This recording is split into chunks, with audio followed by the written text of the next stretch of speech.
Halo semuanya, nama saya Michael. Selamat datang di channel saya, Sikutu Buku. Kali ini saya akan membahas 7 rekomendasi kisah inspiratif terbaik versi Sikutu Buku. Sebelum kita mulai, buat kalian yang mau support channel ini agar terus berkarya, caranya gampang banget. Kalian cukup klik subscribe dan nyalakan loncengnya. Dukungan kalian membantu banget supaya kita bisa rutin posting dan bersama-sama belajar di channel ini. Karena sekarang sudah masuk awal tahun 2021, pasti banyak dari kalian yang membuat resolusi dan rencana masa depan.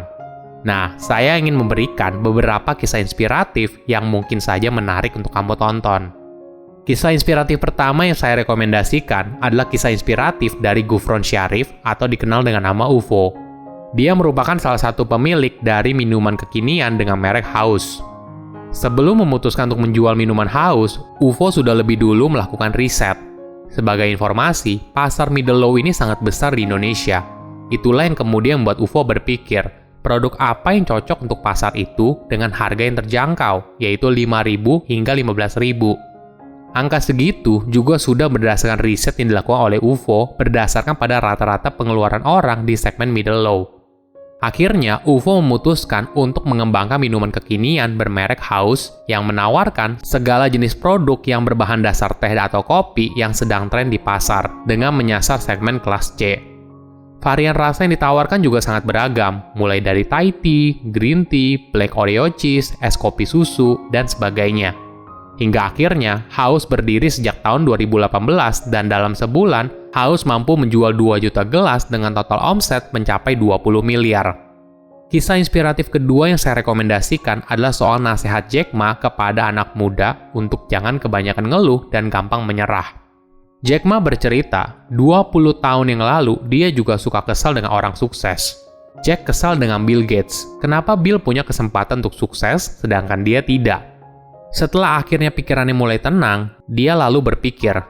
Jack kemudian menjelaskan apa yang membedakan orang yang sukses atau tidak.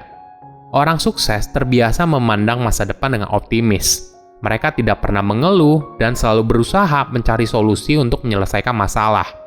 Ketika orang lain sibuk mengeluh, itu adalah kesempatan bagi orang sukses untuk mencari solusi dari keluhan orang tersebut. Jack mencontohkan kisah hidupnya. 3 tahun pertama, bisnis Jack sama sekali tidak pernah untung. Tapi apa yang membuatnya terus berjuang? Ternyata Jack menerima banyak email terima kasih dari para pelanggan karena bisnis Jack membantu menghubungkan mereka untuk berjualan ke luar negeri. Memang pada saat itu mereka tidak bisa membayar Jack, tapi Jack percaya kalau dia terus melakukan hal ini, maka suatu saat dia akan sukses. Dan sudah terbukti dari kerajaan bisnis yang Jack miliki hingga saat ini. Kisah inspiratif ketiga yang saya rekomendasikan adalah nasihat almarhum Bob Sadino tentang mindset sukses berbisnis. Bagi yang tidak kenal Bob Sadino, semasa hidupnya dia memiliki gaya yang nyentrik dengan setelan khas berkemeja dan celana jeans pendek.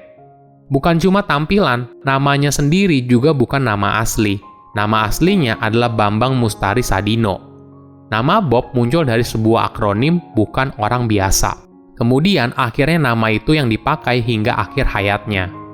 Walaupun nyentrik, Bob merupakan pengusaha sukses dari usaha agrobisnis dan supermarket, yaitu jaringan supermarket kelas atas bernama Kemchik, perusahaan daging olahan bernama Kemfood, dan perusahaan khusus ekspor sayur mayur bernama Kemfarm.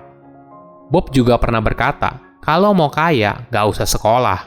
Tentu saja pernyataannya jadi kontroversial, apalagi di kalangan akademisi. Walaupun begitu, tentu saja kalimat itu punya kebijaksanaannya sendiri. Karena pada dasarnya, Bob tidak suka terlalu banyak teori. Yang penting kerjakan, berani, dan biarkan hidup mengalir. Kisah inspiratif keempat yang saya rekomendasikan adalah seorang pengusaha muda bernama Ghazan Aska Ghaffara yang merupakan CEO dan founder dari Zanana Chips. Buat yang belum tahu, Zanana Chips adalah keripik pisang asal Bandung yang sekarang omsetnya sudah miliaran dan diekspor ke berbagai negara. Waktu awal membangun Zanana pada tahun 2012, Ghazan melihat ada celah pasar, kalau ada orang yang mencari keripik pisang. Semua ini didapat dari survei yang dilakukan oleh Ghazan ke 15 orang teman termasuk dirinya yang kesulitan mencari keripik pisang Lampung di Bandung. Dari situ, Ghazan melihat ada peluang untuk berjualan keripik pisang. Pada awal menjalankan bisnis Zanana, Ghazan hanya fokus ke produknya. Bagaimana caranya membuat orang suka dengan rasa dari Zanana? Di tahap itu, Zanana masih belum ada packaging yang cantik, belum endorse artis, dan belum fokus membangun brand Zanana. Ghazan hanya fokus jualan dan membuat sebanyak-banyaknya orang mencoba Zanana. Jadi saat itu, Zanana hanya dijual di kemasan plastik bening seharga 10 ribuan dan dijual ke teman-teman terdekatnya. Namun perlahan, Zanana konsisten menjalankan 5 tangga bisnis hingga akhirnya bisa beromset miliaran seperti sekarang. Kisah inspiratif kelima yang saya rekomendasikan adalah kisah inspiratif dari almarhum Ciputra, pengusaha properti yang masuk dalam daftar orang terkaya di Indonesia. Ciputra punya rahasia suksesnya tersendiri. Rahasia yang selalu Ciputra gunakan untuk memenangkan sebuah proyek yaitu rahasia telur Columbus. Sebagai informasi, telur Columbus adalah cerita yang berawal dari tantangan Columbus ketika diremehkan saat jamuan bangsawan Spanyol. Waktu itu, Columbus bertaruh kepada para bangsawan. Siapa yang bisa mendirikan telur di atas meja tanpa alat bantu apapun? Setelah dicoba berkali-kali, tidak ada satupun yang bisa. Hingga akhirnya, Columbus menunjukkan cara sederhana dengan memecahkan sedikit bagian telur untuk dijadikan tumpuan dalam mendirikan telur. Di kisah ini, kita belajar bahwa kita perlu mempunyai cara berpikir yang inovatif sehingga mampu memberikan solusi yang berbeda dari masalah yang sedang dihadapi. Saat mengikuti tender proyek Senen, Ciputra mempraktekkan rahasia telur Columbus. Ketika developer lain mengajukan konsep pembangunan ruko dan pasar, Ciputra berpikir dengan cara yang berbeda. Dia mengajukan konsep shopping malls dan pasar modern. Konsep ini membuat Gubernur DKI Jakarta pada saat itu, yaitu Sumarno, menjadi kagum. Bahkan mengajak Ciputra untuk mempresentasikan konsepnya langsung ke Presiden Soekarno. Konsep Ciputra lalu diterima oleh Soekarno dan dia dipercayakan untuk membangun proyek Senen. Kisah inspiratif ke-6 yang saya rekomendasikan adalah kisah inspiratif dari Dato Sri Tahir yang merupakan bos Mayapada Group dan salah satu orang terkaya di Indonesia. Bagi Tahir, pengusaha sukses adalah orang yang bisa memberikan kontribusi tidak hanya bagi perusahaannya, tapi juga berpengaruh pada negara dan juga lingkungan. Setiap orang bisa menjadi pengusaha, tapi hanya sedikit yang bisa menjadi pengusaha sukses dan berpengaruh. Tahir memilih untuk tidak menjadi pengusaha yang egois. Bagi Tahir, kesuksesan yang dia miliki sekarang bukanlah segalanya. Yang paling penting, kesuksesan tersebut tidak dirasakan sendiri, tapi juga dirasakan bersama oleh orang lain. Tahir juga punya prinsip, kalau mencari keuntungan boleh saja, tapi mencari kebaikan adalah kewajiban. Prinsip itulah yang membuat Tahir dikenal bukan hanya sebagai konglomerat Indonesia, tapi juga sebagai filantropis. Pengusaha sukses tidak boleh egois dan harus mau berbagi untuk kebaikan bersama, karena kesuksesan itu baru memiliki makna sejati apabila dibagikan. Kisah inspiratif ke-7 yang saya rekomendasikan adalah kisah inspiratif dari Sudamek AWS, Presiden Komisaris dari Garuda Food.